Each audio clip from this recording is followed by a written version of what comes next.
అన్నా నువ్వేమో పెళ్లి చేసుకొని చక్కగా హ్యాపీగా లైఫ్ ఎంజాయ్ చేస్తున్నావు. నేనేమో ఇంకా పెళ్లి చేసుకోవాలా? ఎప్పుడన్నా నాకు పెళ్లి చేసేది? అరే తమ్ముడు, నీకన్నా నాకు ఎక్కువ ఎవర్రా? నీ పెళ్లి గురించారా? పెళ్లి పేరైతే ఫోన్ చేసి మాట్లాడాను. ఒరే అడిగారా, పేరే మాటలోనే వచ్చేస్తున్నాడు.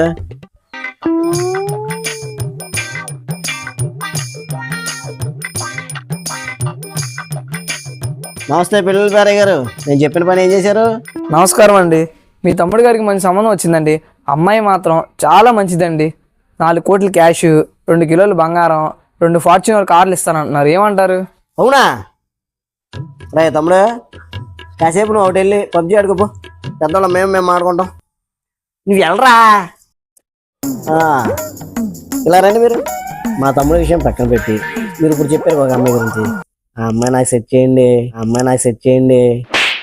దగా